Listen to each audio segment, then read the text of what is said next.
Fíjese cómo dice Isaías 6:7. Con él tocó mi boca y me dijo, esto ha tocado tus labios y es quitada tu iniquidad y perdonado tu pecado. Ese es el título de nuestro mensaje hoy. Es quitada tu iniquidad.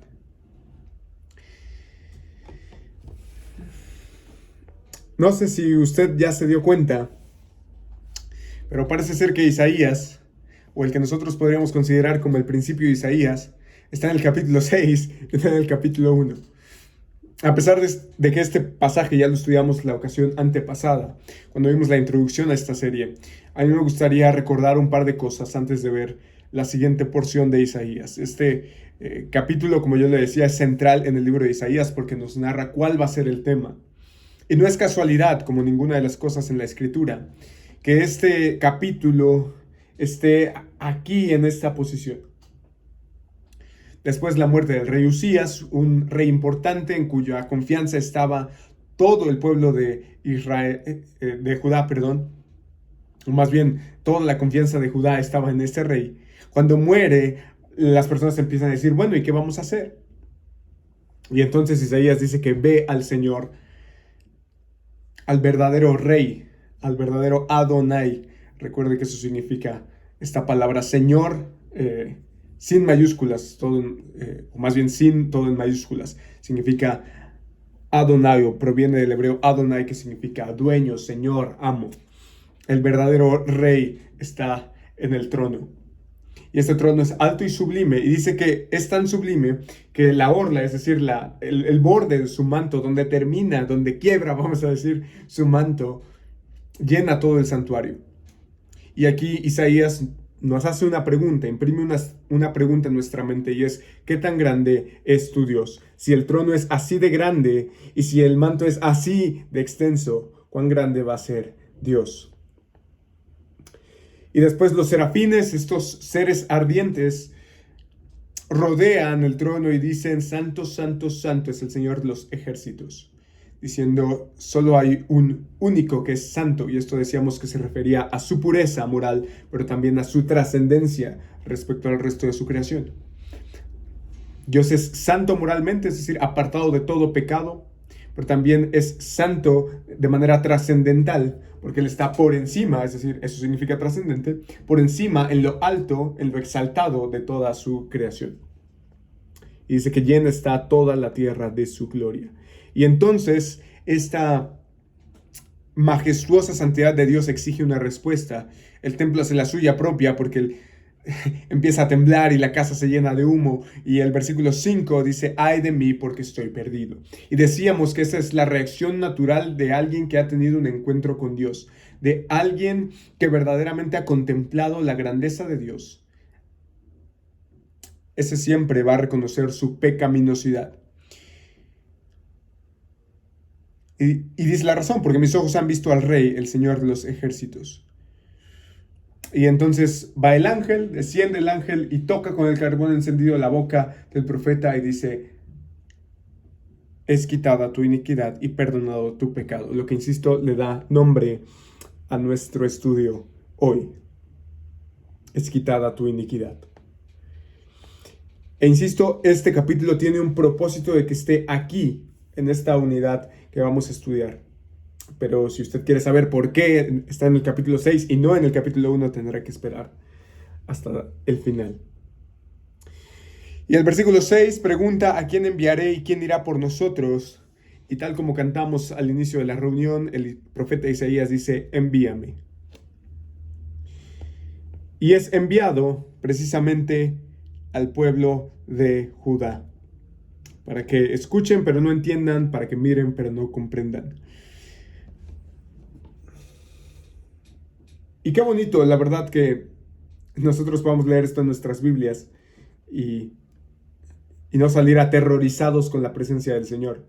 Pero quiero que recuerde cómo se veía el Señor en el Antiguo Testamento, en el sentido de que incluso cuando los israelitas fueron al monte junto con Moisés, regresaron tan trastornados que le dijeron a Moisés, ¿sabes qué? Allá tú. Nosotros no queremos saber nada. Por favor, ve a hablar tú con él, porque es terrorífico. Nosotros no queremos estar ante él.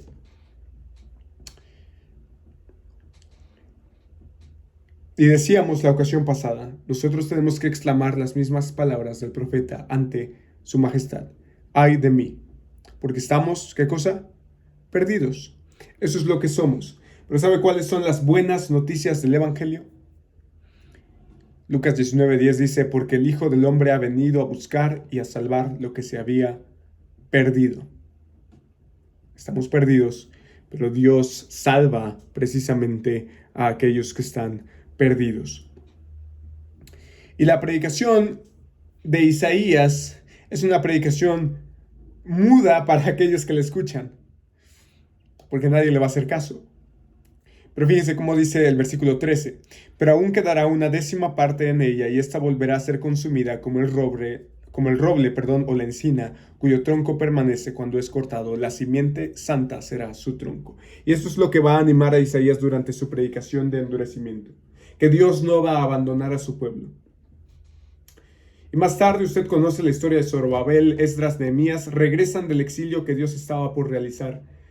Y ese remanente iba a construir el templo y la ciudad y finalmente a partir de ahí vendría el remanente definitivo, la salvación suprema, Jesucristo y nosotros unidos a Él.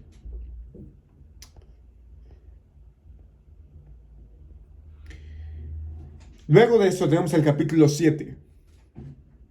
Y en este momento crucial de la historia bíblica, el pueblo de Dios se encuentra dividido en dos reinos, Israel al norte y Judá al sur, después de la muerte de Salomón.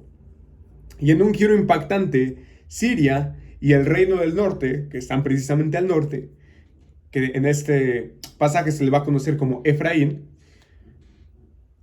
así como el reino del sur se le conoce por el nombre de una tribu, Judá al reino del sur se le conoce como Judá, al reino del norte se le conoce como Efraín.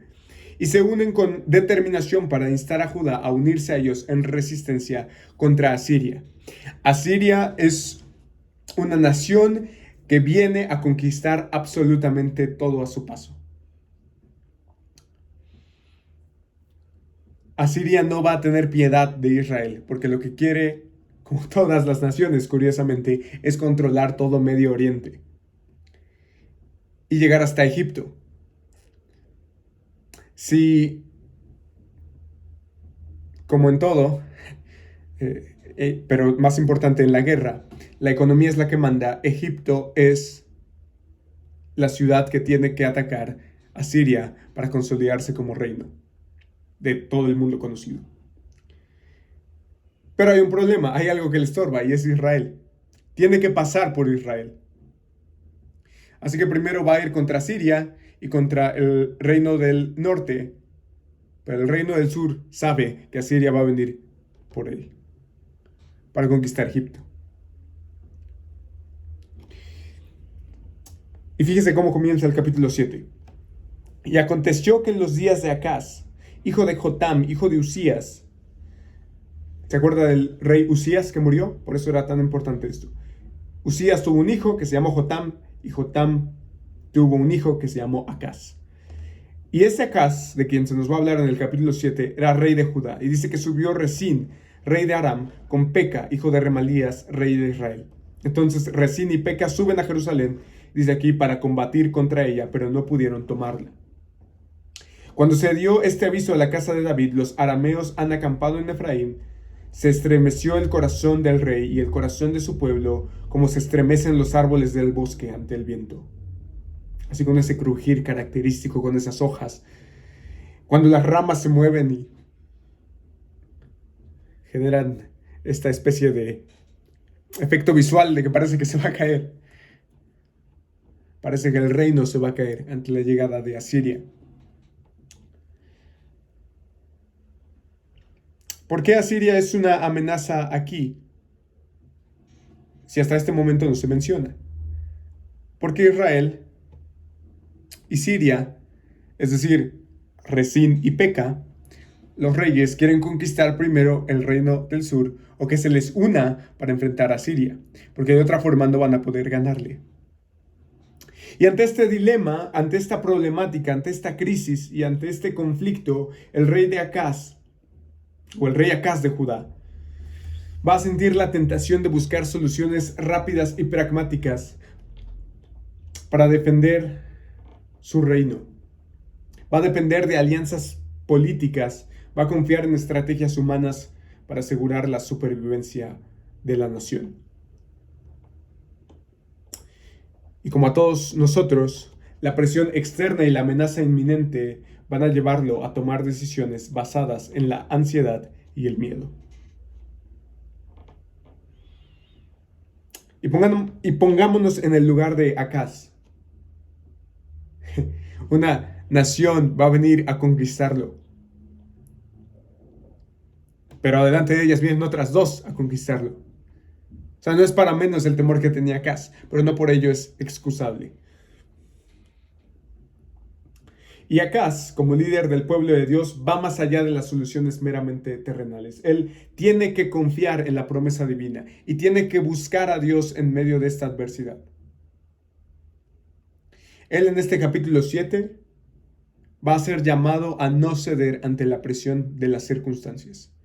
Va a ser llamado a aferrarse a la fe, a buscar la voluntad de Dios y a confiar en su providencia.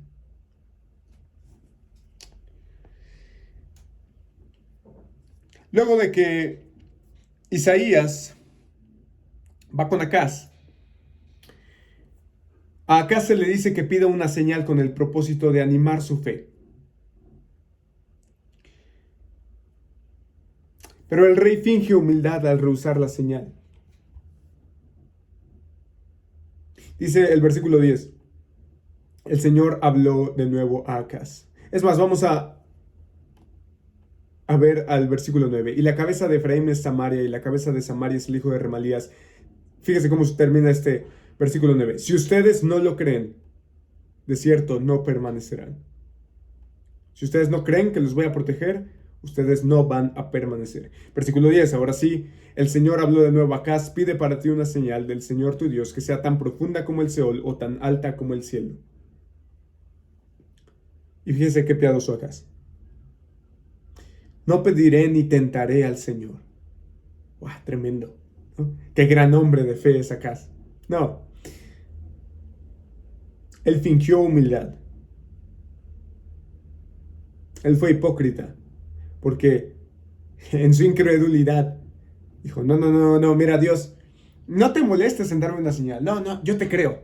Luego hablamos. Pásale. Pero Dios, fíjate lo que dice el versículo 11.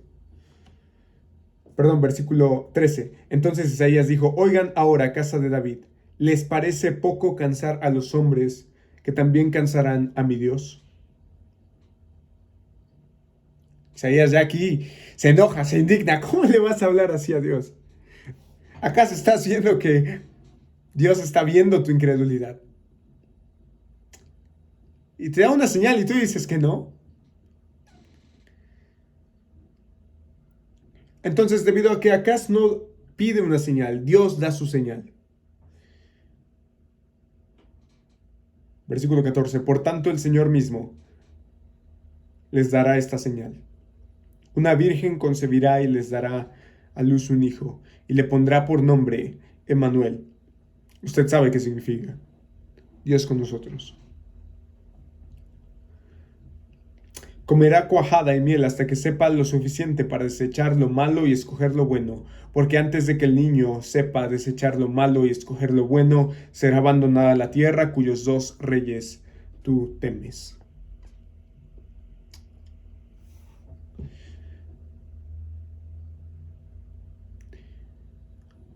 Pregunta, ¿Dios amenazó a Acaz? Es medio capcioso porque a simple vista como que no. Pero recuerde el versículo 9. Si ustedes no lo creen, de cierto, no permanecerán. Pero luego le dice, ¿sabes qué? Esta va a ser una promesa de que yo voy a estar con ustedes. Emmanuel. Ahora, ¿a qué se refiere esta profecía de Emmanuel? Mateo 1:23 nos dice que este es Jesucristo. porque Él es literalmente la presencia divina entre nosotros. Es Dios morando con su criatura.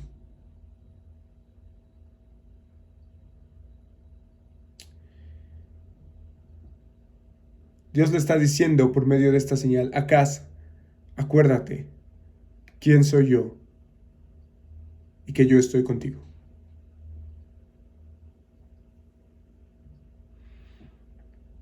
En medio de la dificultad, nosotros tenemos que aferrarnos a esa verdad.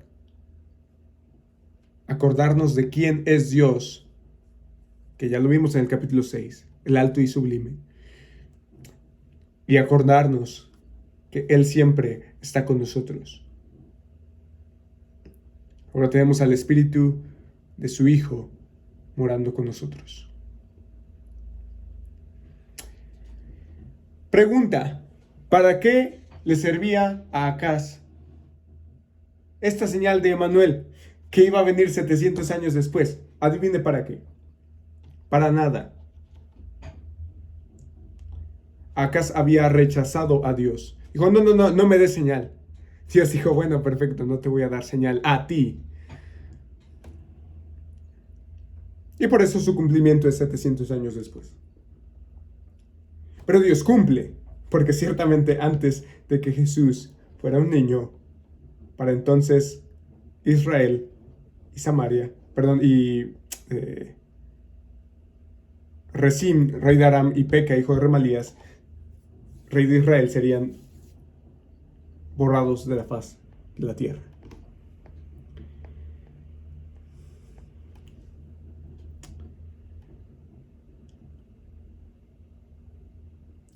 En un giro trágico, el poderoso ejército asirio se va cirniendo sobre la región, se va acercando a las fronteras y lleva consigo la amenaza de destruir no solo a Siria, sino también el reino del norte de Israel y, sorprendentemente, como ya expliqué, el reino del sur de Judá.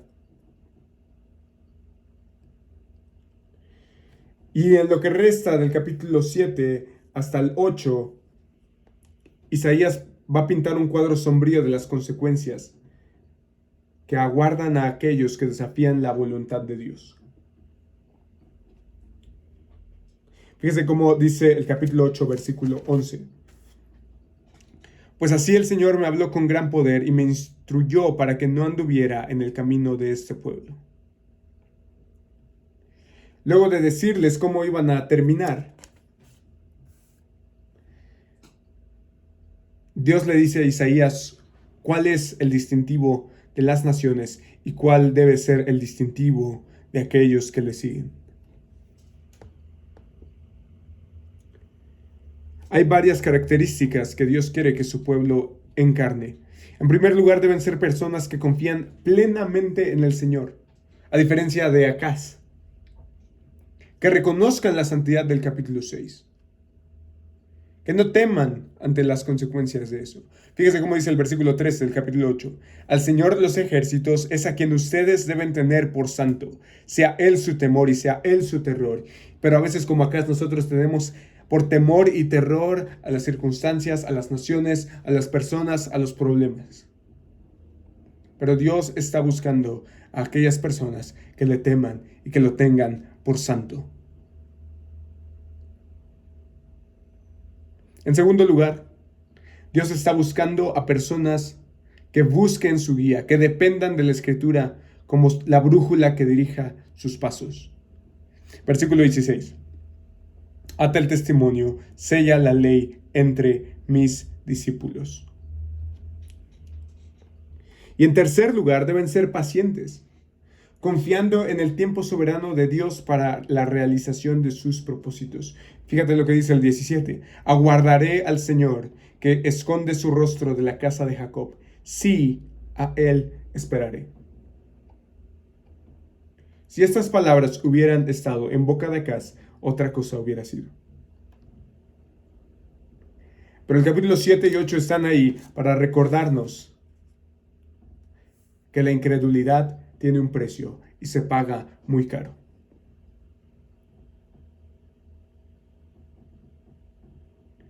Pero que Dios es galardonador de todos los que le buscan.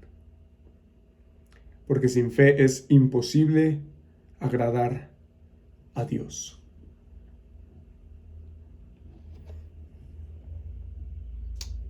Pero después de estas tinieblas, amanece la luz de la gracia.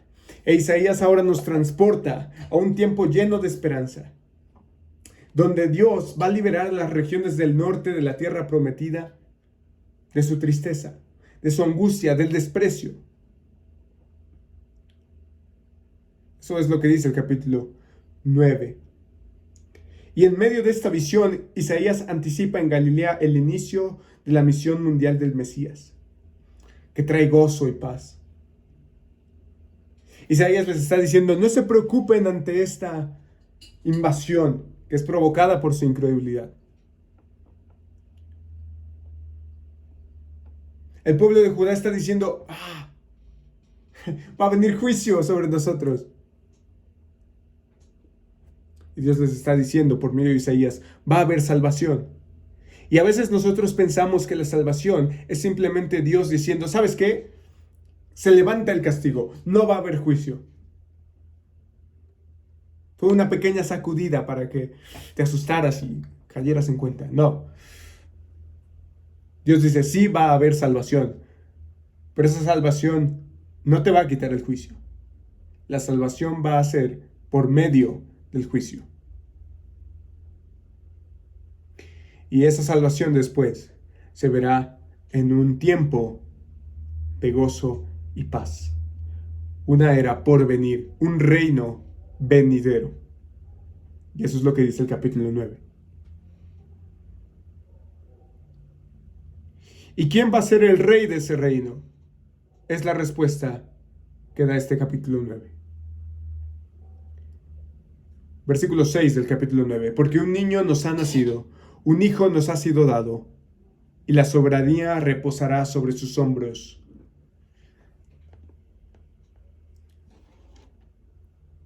Imagínate la alegría que va a llenar a Israel en este tiempo de redención, donde la paz y la justicia serían el fundamento de su reino. Después de toda la serie de reyes malvados que tuvo Israel, después de todos los reyes, pues más o menos algunos buenos, algunos malos que tuvo Judá, después de los tiranos que los van a ir a conquistar, imagínense después el reinado que por fin cumple la promesa hecha a David, un reino eterno que no tendrá fin. Esto es para darle esperanza al pueblo de Israel. Insisto, no es que le quite el juicio, es que su salvación va a venir a través del juicio, pero ese juicio después va a traer un reino eterno. Fíjate lo que dice la segunda mitad del capítulo 9, versículo 6. Y se llamará su nombre de este rey, admirable consejero, Dios poderoso, Padre eterno, príncipe de paz. Usted conoce muy bien este pasaje. Él será un admirable consejero, un monarca cuyo gobierno estará impregnado de una sabiduría divina profunda. Usías era un rey sabio, ¿acaso no tanto como hemos visto? Pero este rey por venir será un admirable consejero. Y además será llamado Dios poderoso. El propio Dios va a reinar. Pero además Él será Padre eterno. Pero no debemos confundir este título con el nombre de Padre en el Nuevo Testamento. Más bien, este título de Padre eterno tiene la idea de un protector benevolente. El rey venidero va a ser un monarca piadoso que va a cuidar de su pueblo con el amor y la protección de un padre atento hacia sus hijos. Y como si esto no fuera suficiente, se le designa como el príncipe de paz. El rey de Asiria va a traer destrucción, pero el príncipe de paz traerá esperanza.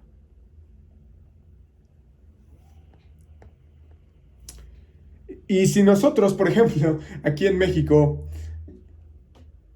alguien viniera y nos diría, mira, en mucho tiempo va a venir un rey así, así, así, un presidente así, así, así.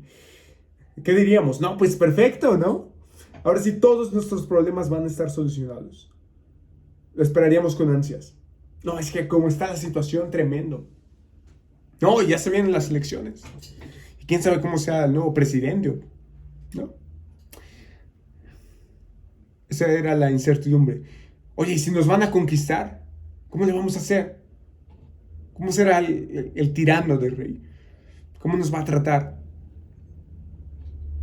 Todas estas ideas que tenemos en la cabeza sobre gobernantes son aplazadas por el reinado justo del Mesías. Versículo 7. El aumento de su soberanía y de la paz no tendrá fin sobre el trono de David y sobre su reino, para afianzarlo y sostenerlo con el derecho y la justicia desde entonces y para siempre. Esta es una referencia al pacto davídico, al pacto que Dios hizo con David de que un descendiente suyo se iba a sentar sobre el trono a reinar por siempre. Y no es que a Dios se le haya olvidado su promesa, sigue ahí vigente, a pesar de que el pueblo fue infiel y de que todos los reyes fueron infieles. La mayoría.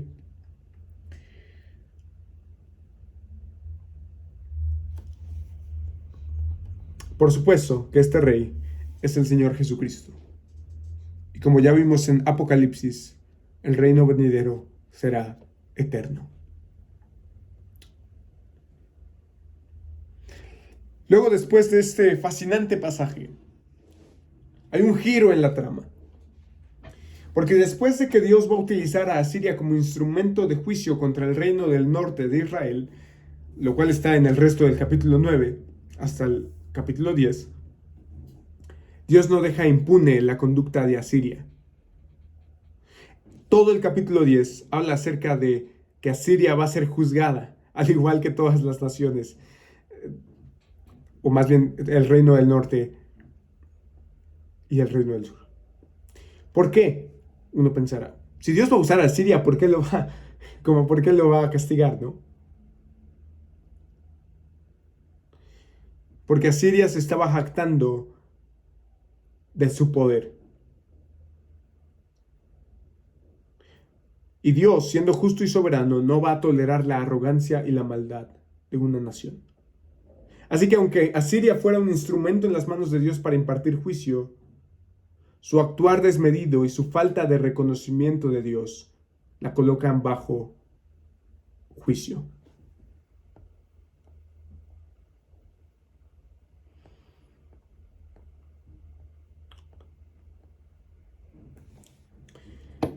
Isaías va a decir que todos estos juicios van a ser como una poda divina. Es como Dios cortando las hojas de cada árbol del bosque del mundo y las corta de maldad y orgullo. Eso es lo que dice el versículo 33 y 34 del capítulo 10. Y luego de eso, Isaías nos revela con pasión la imagen del Mesías como una ramita que brota de un tocón remanente, de un tronquito que queda al final de un incendio.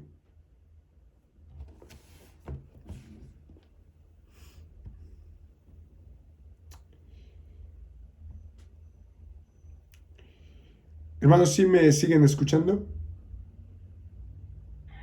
Sí, hermano. Perfecto, Sí. gracias. Gracias. Bien.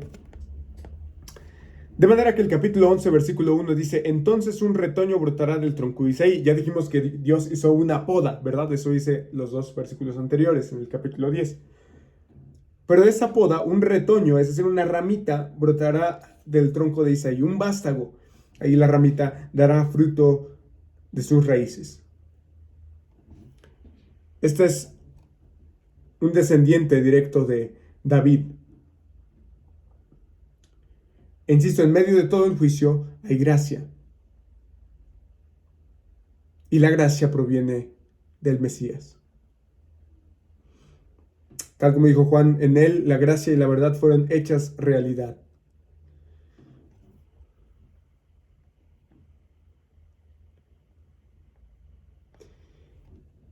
Y este Mesías venidero no solo está profetizado aquí en Isaías, sino que también, fíjese cómo dice Ezequiel capítulo 34, versículo 23.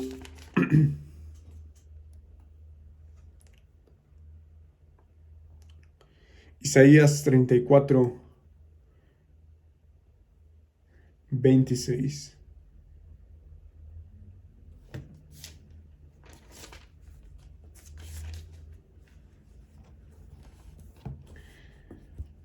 En lo que lo busca.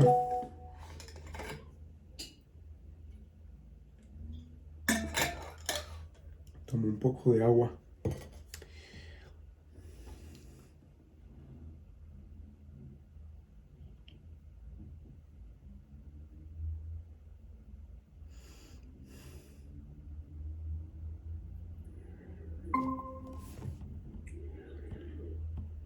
Dice Isaías 34, 26. Entonces pondré sobre ellas un solo pastor que las apacentará, mi siervo David. Él las apacentará y será su pastor. Entonces yo, el Señor, seré su Dios y mi siervo David será príncipe en medio de ellas. Yo, el Señor, he hablado. Dice Ezequiel 37, 24. Un poco más adelante, mi siervo David será rey sobre ellos, y todos ellos tendrán un solo pastor, andarán en mis ordenanzas y guardarán mis estatutos, y los cumplirán. Habitarán en la tierra que di a mi siervo Jacob, en la cual habitaron sus padres, y en ella habitarán ellos y sus hijos, y los hijos de sus hijos para siempre, y mi siervo David será su príncipe para siempre. Lo mismo dice Oseas capítulo 3, versículo 5. Oseas 3:5.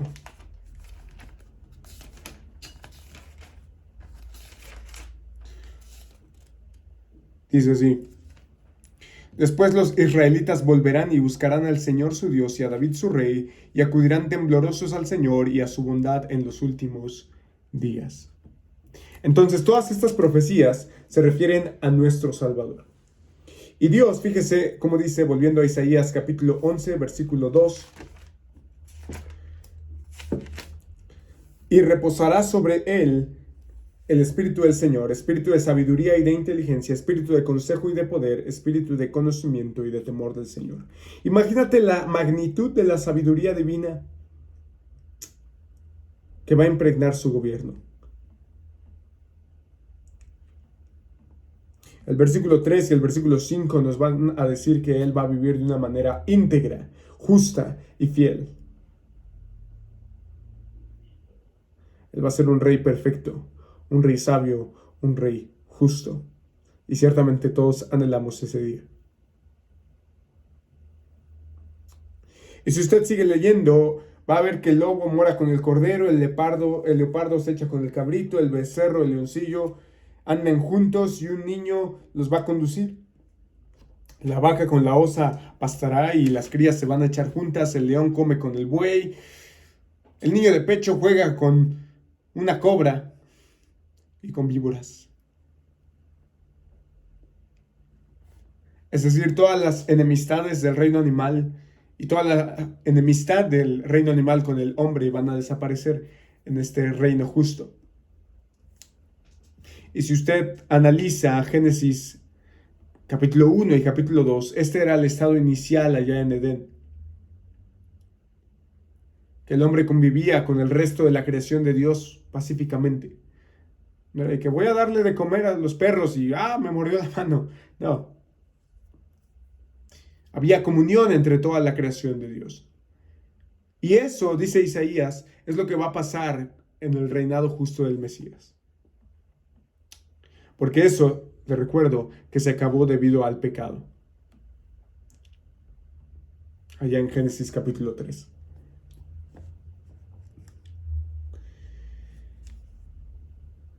Este pasaje de Isaías 11 nos dice cómo la maldición del pecado va a ser, o la maldición a causa del pecado va a ser revertida.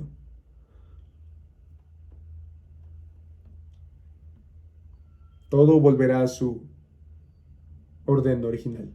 Dice el versículo 9, no dañarán ni destruirán en todo mi santo monte, porque la tierra estará llena del conocimiento del Señor. Imagínense que todo el mundo tenga en su mente la ley de Dios. Ese es el punto. Ahí en el reino del Mesías. Dice el versículo 10, acontecerá en aquel día que las naciones acudirán a la raíz de Isaí, que estará puesta como señal o estandarte para los pueblos y será gloriosa su morada. Versículo 11, entonces acontecerá en aquel día que el Señor ha de recobrar de nuevo con su mano, por segunda vez, al remanente de su pueblo que haya quedado, de Asiria, de Egipto, de Patros, de Cus, de Elam, de Sinar, de Hamat y de las islas del mar. Todas las naciones van a venir hacia el Mesías. Eso de que todos los pueblos iban a Salomón para conocer a su sabiduría se va a quedar corto comparado con la sabiduría del Mesías.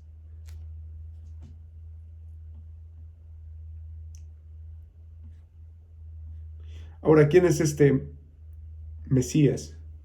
Yo le voy a leer algunos pasajes del Nuevo Testamento. Mateo 1:6. Isaí fue padre del rey David, porque ya dijimos que estamos hablando de un descendiente de David. Y fíjese cómo dice Mateo 1:6. Y David fue padre de Salomón, cuya madre Betsabé había sido mujer de Urías. Y luego el versículo 16 sigue y sigue y sigue y sigue. Y el 16 dice, Jacob fue padre de José, el marido de María, de la cual nació Jesús, llamado el Cristo, es decir, el Mesías. Hechos 13:23 dice, de la descendencia de este, conforme a la promesa, Dios ha dado a Israel un Salvador, Jesús. Efesios 1:20 dice, ese poder obró en Cristo cuando lo resucitó de entre los muertos y lo sentó a su diestra en los lugares celestiales, muy por encima de todo principado, autoridad, poder, dominio y de todo nombre que se nombra, no solo en este siglo, sino también en el venidero. Apocalipsis 5:5 dice, entonces uno de los ancianos me dice, no llores, mira, el león de la tribu de Judá, la raíz de David, ha vencido para abrir el sello y sus 7 sellos. El 11:15 dice, el séptimo ángel tocó la trompeta y hubo grandes voces en el cielo que decían, el reino del mundo ha venido a ser el reino de nuestro Señor y de su Cristo. Él reinará por los siglos de los siglos.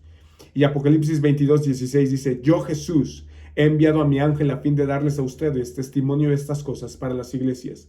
Yo soy la raíz y la descendencia de David, el lucero resplandeciente de la mañana.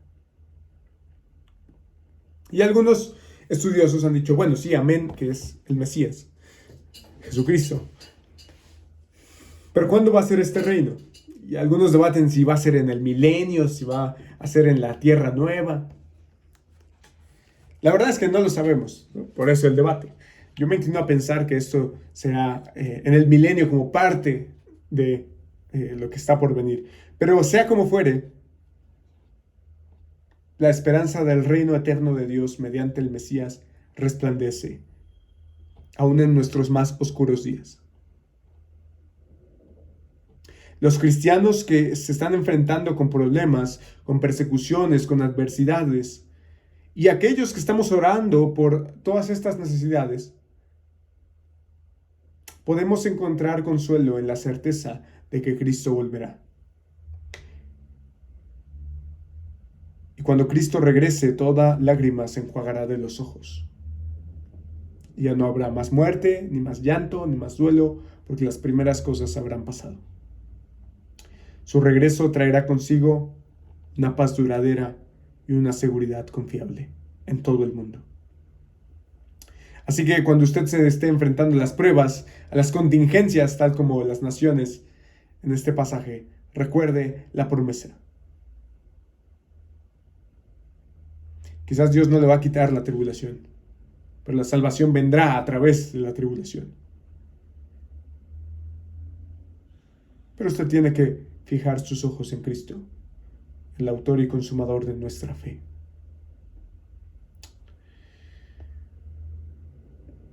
Y ante todo este juego, en un sentido, ante todo este oleaje, ante todo este ir y venir de juicio y gracia, fíjese cómo culmina el capítulo 12. Y en aquel día dirás, te doy gracias, oh Señor, porque aunque estabas enojado conmigo, tu ira se ha apartado y me has consolado. Dios es mi salvación. Confiaré y no temeré, porque mi fortaleza y mi canción es el Señor Dios. Él ha sido mi salvación. Con gozo sacarás agua de los manantiales de la salvación. Aunque la profundidad del juicio y de nuestro pecado es inmensa, la profundidad de la gracia de Dios es todavía más grande. En palabras de Pablo, donde abundó el pecado, sobreabundó la gracia. la salvación por gracia mediante la fe en Cristo Jesús y la esperanza de su regreso. Es un manantial de alegría del que estamos invitados a beber todos los sedientos. Nosotros que en otro tiempo no éramos pueblo, ahora somos el pueblo de Dios. No habíamos recibido misericordia, pero ahora hemos recibido misericordia, dice 1 de Pedro 2:10. Sin embargo, la salvación que hemos recibido no es estática, sino dinámica. Es decir, Dios no te salva para que te quedes ahí esperando su regreso como una plantita espera el amanecer. No. Fíjese cómo dice el versículo 5 del capítulo 12. Canten alabanzas al Señor porque ha hecho cosas maravillosas. Yo le pregunto a usted esta noche, ¿el Señor ha hecho cosas maravillosas en su vida? Si sí, Amén. entonces, amén. Entonces dice, sea conocido esto por toda la tierra. Sea conocido esto por toda la tierra.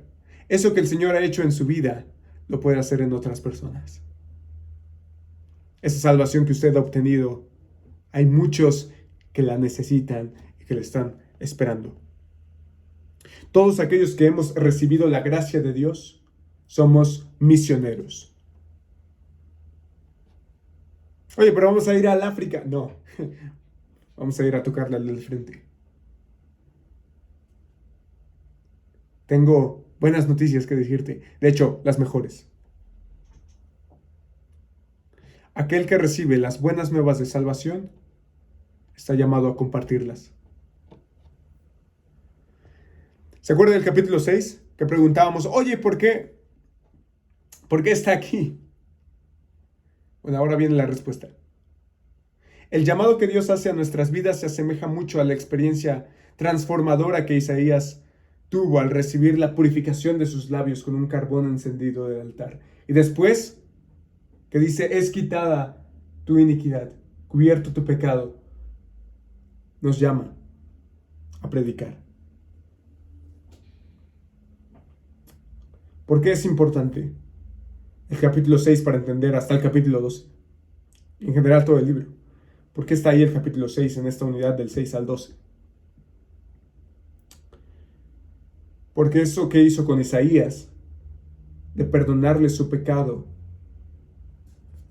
cuando él reconoció su pecado, es lo mismo que puede hacer por toda la nación de Judá si se arrepiente de sus pecados. Lo mismo que le hizo a Isaías, le puede hacer a Judá si se arrepiente de sus pecados. Lo mismo que le hizo a Isaías de perdonar su pecado y cubrir su iniquidad, es lo mismo que hace por ti y por mí.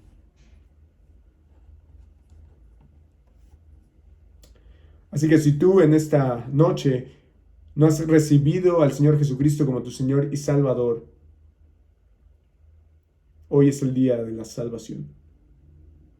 No dejes pasar otro tiempo, mañana puede ser muy tarde. Y si tú ya has recibido a Cristo, te tengo otra buena noticia. Debido a que Cristo murió por nuestros pecados y resucitó al tercer día, aquellos que tenemos nueva vida no nos pertenecemos a nosotros mismos, sino a Cristo como Señor. Y nosotros somos sus siervos por amor. Y nosotros debemos ser obedientes a su llamado de servirle. Si Dios nos reconcilió con Él por medio de Cristo, también nos dio el ministerio de la reconciliación. Lo leímos al principio. Es decir, ¿cuál es el ministerio de la reconciliación? Que Dios estaba en Cristo reconciliando al mundo con Él mismo, no tomando en cuenta a los hombres sus transgresiones, y nos ha encomendado a nosotros la palabra de la reconciliación. Por tanto, somos embajadores de Cristo, y como si Dios rogara por medio de nosotros tenemos que predicar al mundo, al igual que Isaías predicó: reconcíliense con Dios. Viene el juicio, arrepiéntanse. Ya está aquí, arrepiéntanse. Acuérdense que el tema de Isaías es la gloria de Dios, que ya la vimos, en la salvación, que hay buenas nuevas, pero la salvación es a través del juicio. Usted se va a enfrentar con el juicio de Dios sí o sí. Escúcheme otra vez. Usted se va a enfrentar con el juicio de Dios sí o sí. Oye, pero soy creyente, sí o sí. Pero solo hay dos formas de enfrentarse al juicio de Dios.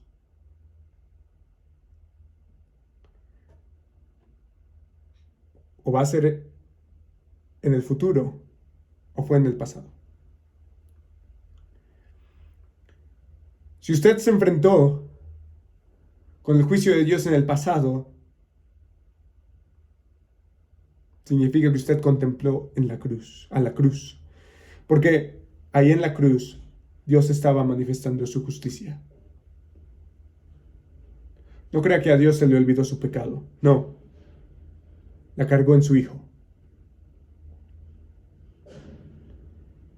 Que no se le olvide nunca cuando mire una cruz. Que Dios no es que se hizo de la vista gorda. Él puso toda tu maldad en Cristo, un inocente, el perfecto Hijo de Dios. Que no se te olvide quién murió por ti. Y que ahí te enfrentaste al juicio. Pero alguien tomó tu lugar. Pero si no pusiste tus ojos en Cristo, te vas a enfrentar con la segunda alternativa para el juicio, en el futuro. Algunos piensan que cuando lleguen al juicio, Dios va a hacer una absolución total y va a decir, no, solamente lo del juicio era un aviso, algo para que los conmoviera, pero ya que vieron cómo son las cosas, ya entren al cielo, ya. No. Si a Dios no le tembló la mano para descargar su ira sobre su Hijo,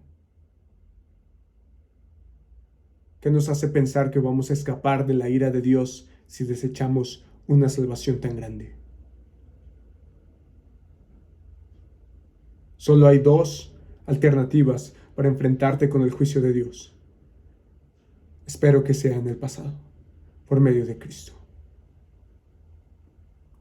Las mismas palabras que le fueron dichas al profeta, es quitada tu iniquidad y cubierto tu pecado, son las mismas que Dios ha pronunciado sobre nosotros cuando venimos a Cristo. Y de esta forma, nosotros que en otro tiempo no éramos pueblo, pero que ahora somos pueblo, somos linaje escogido, real sacerdocio, nación santa, pueblo adquirido para posesión preciosa de Dios. Y esto, como dije, no es estático, sino dinámico. Esto fue con el fin de que anunciemos las virtudes de aquel que nos llamó de las tinieblas a su luz admirable, dice 1 de Pedro ahí en ese mismo versículo, en el 2:9. Porque Dios no solo nos ha llamado a seguirle, sino también a servirle. Voy a repetir eso. Dios no solo te ha llamado a seguirle, sino también a servirle. Porque ya no te perteneces a ti. Decimos, qué grandes hombres los del Antiguo Testamento que fueron usados por Dios. Dios también te quiere usar a ti.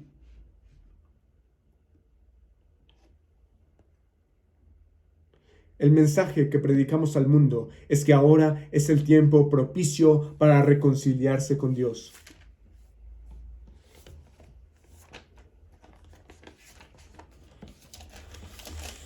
Dice 2 de Corintios, capítulo 6, versículo 2. Ahora es el tiempo propicio. Ahora es el día de salvación. Padre, te damos muchas gracias por tu palabra.